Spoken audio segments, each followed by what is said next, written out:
Happy mothers are the key to happy children is a familiar adage. Near our apartment building, there is a large trampoline park for children.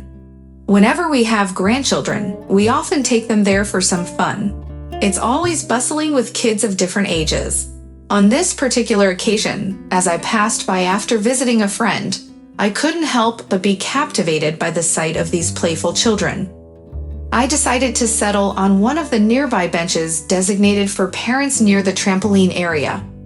Among the regulars, I recognized some children who often play with my grandchildren, accompanied by their parents and grandparents. I exchanged nods and greetings with a few of them. Just as I was about to leave, Reza, who frequently spends time here with her grandchildren, approached me.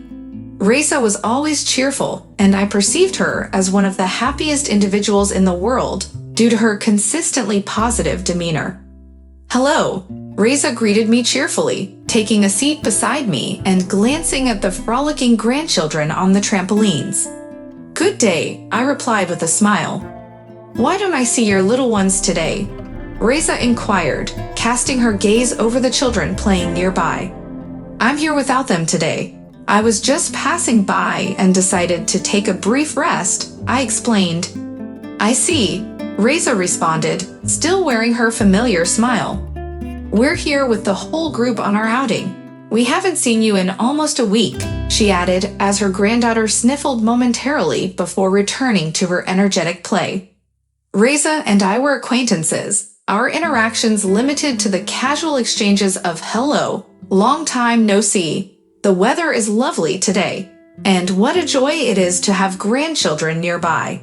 However, this time our conversation unexpectedly delved deeper, eventually leading us to discuss family, children, and happiness. "You know, Petrovich, I've believed all my life that only a happy mother can have happy children, and nothing can convince me otherwise. There are countless examples, including my own experiences," Reza began. "Of course, it's not about absolute happiness, but rather a woman's happiness. I'm over 60 now, the age when my grandmother used to teach me about life and share her wisdom. She was born at the beginning of the last century. Oh, it's frightening to think about how long ago that was. She was born in 1919. Can you imagine the things she witnessed? And she lived, may she rest in peace, for 92 years. I was around 20 years old at that time, and my grandmother was already in her 60s. She had been teaching me about life since my childhood, and as I grew into my teenage years, she began imparting her wisdom. Though she was illiterate, with only the ability to handle money, she possessed an understanding of life that surpassed many modern psychologists. She would seat me at the kitchen table and enlighten me on being a wife and a mother. Every time, she would emphasize, "Remember, happy children can only have a happy mother." If you burden yourself with problems and your eyes are swollen from tears, don't expect your children to find happiness in life. Remember this and pass it on to your children.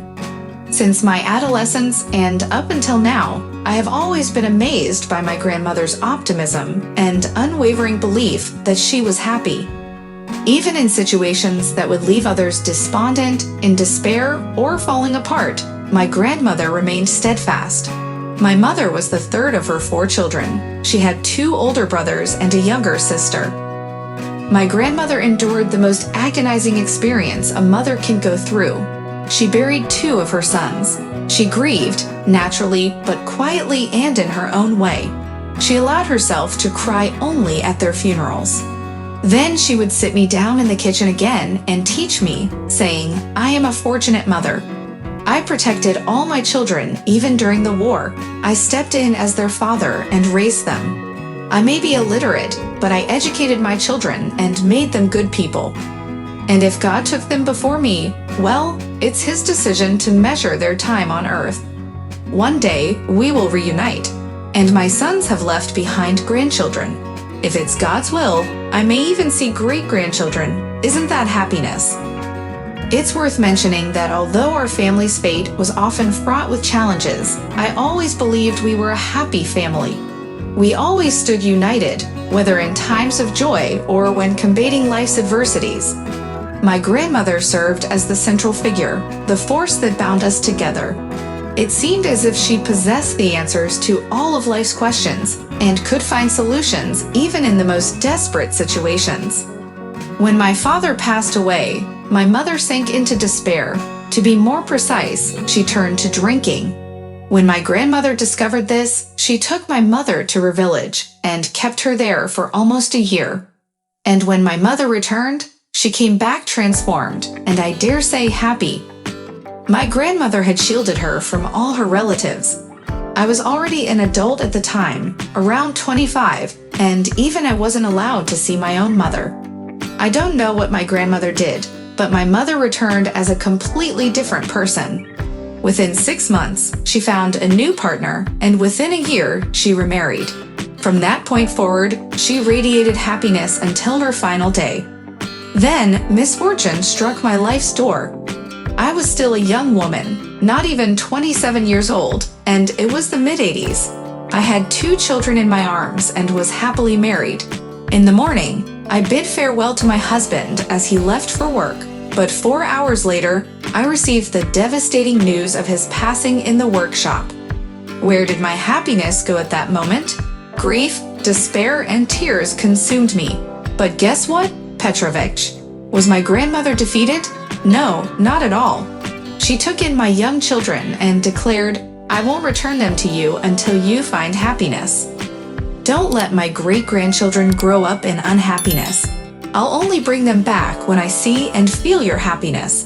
Until then, don't show up at my doorstep. The desire to have my children back swiftly snapped me out of my despair. The memory of my mother's struggle with alcoholism prevented me from reaching for the bottle.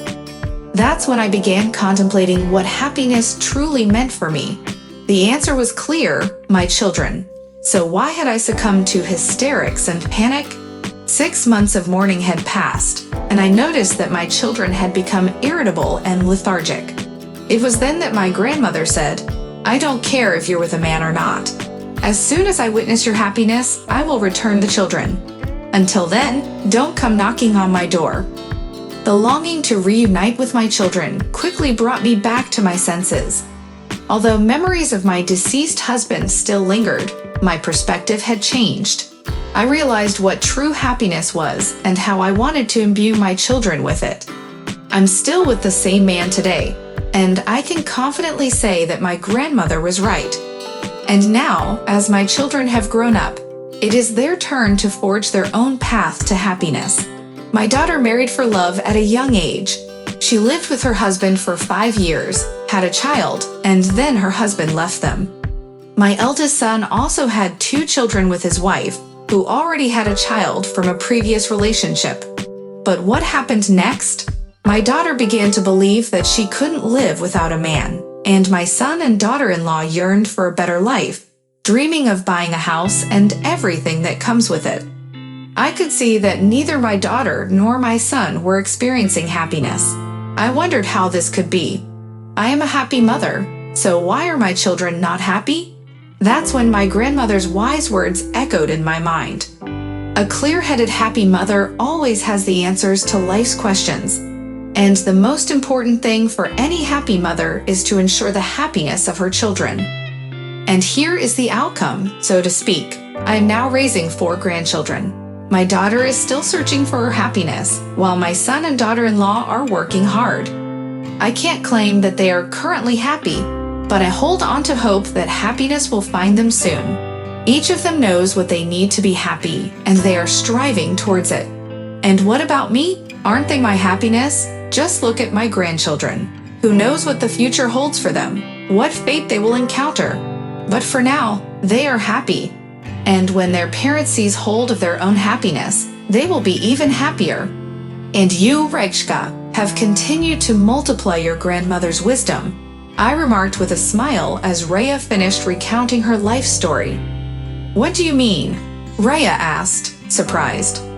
Well, your grandmother assured me that only happy mothers can have happy children, right? I asked, expecting her agreement. Exactly, Rhea replied, nodding her head. And you have shown that only happy grandchildren can have a happy grandmother, I concluded, satisfied with my observation. "That's right," Rhea said, even laughing a little. "The important thing now is that this wisdom doesn't end with me. It partly depends on me to pass it on. Once the grandchildren grow up, I will begin right away." We parted ways on a positive note, agreeing to meet and talk more when I bring my grandchildren to the trampoline park. As I walked away from the bench where our conversation took place, I felt an urge to turn around. I searched among the parents and spotted Raya surrounded by grandchildren of different ages, happily engaging with them and receiving their smiles. Asterisk, asterisk, asterisk. It's incredible how simple it all turns out to be. In reality, the most profound wisdom often boils down to simple and understandable truths. And if an illiterate woman with a challenging life could pass on her feminine and life wisdom to her children and grandchildren, then what can be said about the modern, intelligent, and scientifically informed women of today? Perhaps it may sound crude, but it seems to me that our wonderful women with difficult destinies should strive for happiness, if only for the sake of their children's happiness. Rhea's example serves as the best proof that it works in practice.